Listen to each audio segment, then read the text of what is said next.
दोस्तों और किसान भाइयों, आपका बहुत बहुत इस एपिसोड में स्वागत है। पिछले एपिसोड्स में मैंने ऑफिशियल सेंसस डेटा के एनालिसिस के बाद आपको ये बताने की कोशिश की है कि किस तरह से ये एक्ट का कोई इम्पैक्ट नहीं हुआ है और इस एक्ट को किसान भाइयों ने नहीं माना, इसलिए कि उनको पता है कि ये एक्ट उनके ख़िलाफ़ है, उनके जो आर्थिक जो दृष्टिकोण है उसके ख़िलाफ़ है और वो जो अनइकोनॉमिकल है, जो किसी काम के, चाहे वो गाय हो या चाहे वो बैल हो या बछड़े हो, वो रखने के लिए तैयार नहीं है। दोस्तों, ये जो सारे जो एक्ट बने, ये एक्ट का जो फाउंटेन है, जिसको बोलेंगे जो स्टार्टिंग पॉइंट है, वो है डायरेक्टिव प्रिंसिपल है।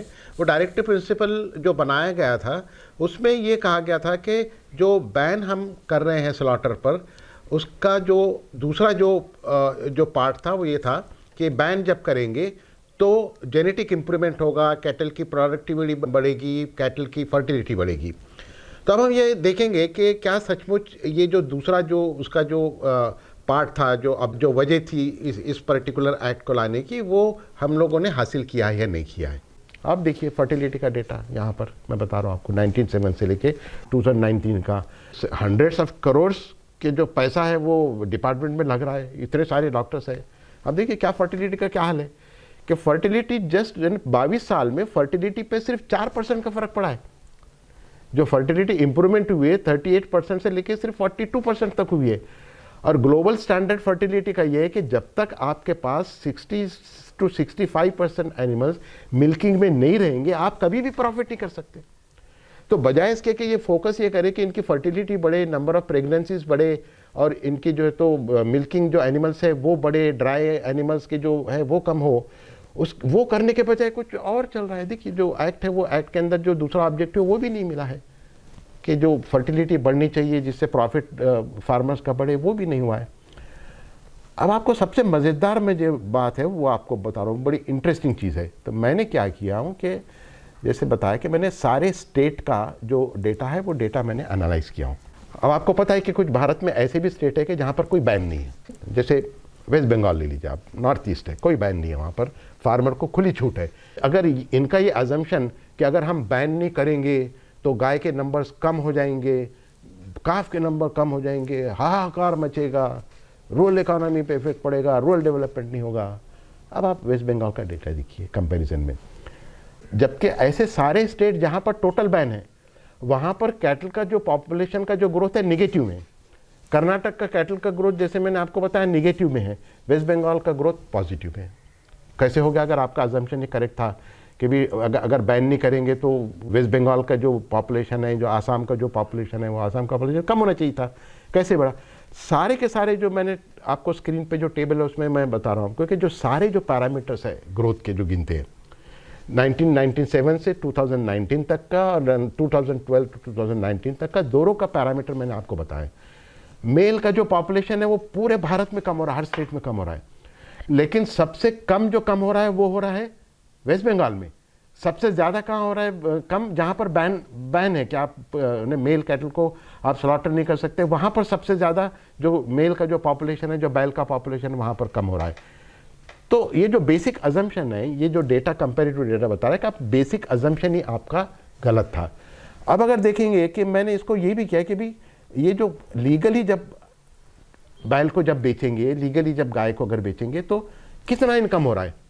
तो आप देखिए कि वेस्ट बंगाल का मैंने बताया कि वेस्ट बंगाल के अंदर जो फार्मर्स है उनकी जो इनकम है वो इनकम बहुत ज़्यादा हो रही है, इसलिए कि वो लीगली बेच रहे हैं और लीगली जब बेचेंगे तो पैसा जो उनको बराबर मिलेगा। अब 2019 तक सिर्फ 12 साल से ऊपर के जो बैल थे उसको स्लॉटर करने की परमिशन थी, बाकी को परमिशन नहीं थी। इस वजह से कर्नाटक के जो फार्मर्स हैं उनको सिर्फ 8,000 करोड़ का जो फ़ायदा हुआ है। 8,000 करोड़ ये 7 साल है, 2012 से 2019 तक का जो डेटा है उसके लिए।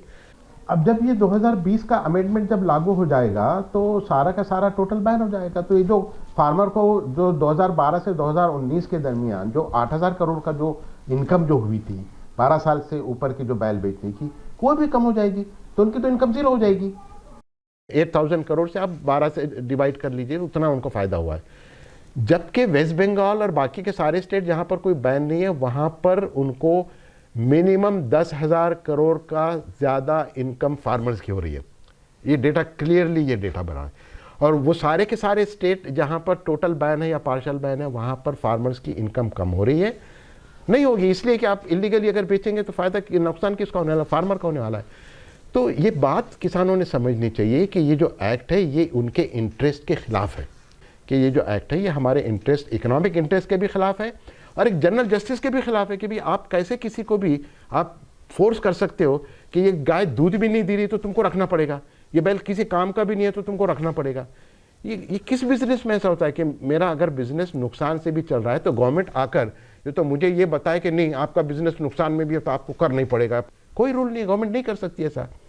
अगर गवर्नमेंट को लगता है कि इनसे लाखों का फायदा है तो गवर्नमेंट इनसे परचेस करे किसानों से, भी उसको कीमत दे कि भाई तुमको लगता है अनइकोनॉमिकल है, हमको नहीं पालना है, हमको लगता है कि 1,40,000 और 2,40,000 जैसे कि सुप्रीम कोर्ट के डिसीजन में दिया है कि एक जो तो अनइकोनॉमिकल बैल है उससे भी 1.5 लाख का जो तो हर साल फायदा हो सकता है, एक फैमिली पल सकती है, तो ले ले गवर्नमेंट, करोड़ों रुपए कमाए, पालो। आप फार्मर्स को तो आप अननेसेसरी इसके ऊपर प्रेशर नहीं डाल सकते हो। तीसरी जो लास्ट बात मैं आपको जो बताना चाह रहा हूँ वो ये है कि आप ये भी समझिए कि ये एक्ट अगर सचमुच इम्प्लीमेंट होगा तो आपका क्या नुकसान है उसमें। अब आपको ये पता है कि हर 14 महीने में गाय जब तक बछड़ा नहीं देगी जब तक दूध नहीं निकलेगा, इसलिए गाय को बछड़ा देना ही देना है। तो इसका मतलब है कि 5 साल के सेशंस में एक जो गाय है वो कम से कम 3 बछड़े देगी। तो आपके पास एक गाय है तो 5 साल के बाद में 4 गाय होने वाली है। आज आपके पास जो 1 साल से कम की जो बछिया है वो 5 साल के अंदर 6 साल की होने वाली है। 4 साल में पहला बछड़ा देगी तो 2 बछड़े वो देगी। 1 साल से 3 साल के आपके पास बछिया है वो 3 या 4 बछड़े देगी। तो आपका पॉपुलेशन 5 साल के अंदर जितना आज का आपकी गाय का पॉपुलेशन का डबल होने वाला है, डबल से ज़्यादा होने वाला है अगर सचमुच आप अगर प्रॉफिटेबल दूध ले रहे हो। तो स्क्रीन पे मैंने जो डेटा कैलकुलेट किया, जो एक्सपोनेंशियल मॉडल के ऊपर जो कैलकुलेशन है वो ये बता रहा है कि अगर ये एक्ट कर्नाटक पे अगर लागू करते हैं और गवर्नमेंट अगर सचमुच इसको इम्प्लीमेंट सीरियसली इम्प्लीमेंट करती है, अगर सचमुच वो सिंसियर है, ऑनेस्ट है कि ये एक्ट से गाय बचे, बैल बचे, बछड़े बचे, सचमुच अगर उनका सिंसियर अगर है, तो कर्नाटक का पॉपुलेशन अगले 5 साल में यानी 2024-2025 तक जब अगला सेंसस होगा ये पॉपुलेशन 178 लाख हो जाएगा। आज है 85 लाख, तो डबल से ज़्यादा 178 का दुगना यानी कम से कम 340 लाख होगा। तो आप ये सारे गाय कहाँ पालेंगे? इसके लिए आप फीड कहाँ से लाएंगे? इनकी जो बीमारी होगा उसका क्या होगा? आप इनको रखेंगे कहाँ? तो ये सारे के सारे जो इश्यूज़ हैं, ये इश्यूज़ को आपको समझना चाहिए और ये सारे इश्यूज़ लेकर आपको जाना चाहिए। आपके जो कानून बनाने वाले लोग हैं उनके पास जाना चाहिए, उनको समझाना चाहिए। ये सारा का सारा डेटा एनिमल हस्बेंड्री डिपार्टमेंट को मैंने दिया हूँ कि आप देखो ये क्या है, ये कैसे होने वाला है। आप उनको फोर्स करना चाहिए कि आप जो है तो करेक्ट जो टेक्निकल एडवाइस है, करेक्ट टेक्निकल एडवाइस आप गवर्नमेंट को दीजिए। और ये प्रैक्टिकली बायोलॉजिकली इम्पॉसिबल है, ये अननेचुरल एक्ट है, ये कभी भी हो ही नहीं सकता कि आप कैटल का नंबर कम करेंगे और आप जो है तो डेयरी को भी बढ़ाएंगे। आपको दूध भी बढ़ना चाहिए, बछड़े भी मिलना चाहिए, बछड़े हाफ बछड़े ये रहेंगे, जो गाय रहेगी वो बूढ़ी भी होगी, 12 साल के बाद दूध भी नहीं देगी, वो भी कहीं जाना चाहिए, वो भी फार्मर ने पाना चाहिए। तो कैसे होगा? ये जो मैंने जो प्रेजेंटेशन है उसका बेसिक जो रीज़न ये है कि मैं आप तक ये जो करेक्ट फैक्ट है वो आप तक पहुँचाऊँ। अभी आपको डिसाइड करना है कि आपको क्या करना है, क्योंकि अनइकोनॉमिकल है, पालना आपको है, गाय आपका है, आप डिसाइड कीजिए। मेरा काम है as a research worker, as a scientist जो करेक्ट जो डेटा है वो आपके सामने रखे। मुझे लगता है कि आप मेरी जो बातें हैं उससे कन्विंस होंगे। अगर गवर्नमेंट को लगता है कि सारा के सारा डेटा मैंने जो एनालाइज किया है उसको वो सुनने के लिए तैयार है तो मुझे कभी भी बुला सकते हैं। सारा डेटा लेके मैं आ जाऊँगा, आपको बताऊँगा। अगर उनको मालूम करना है क्या करना चाहिए तो ग्लोबली पता है क्या करना चाहिए, सबको पता है, उनको भी पता है क्या करना चाहिए, उस हिसाब से करना चाहिए। सब आपसे यही विनती करूंगा कि आप जो है तो साइंटिफिकली टेम्परामेंट से आप सोचें इस ताल्लुक से।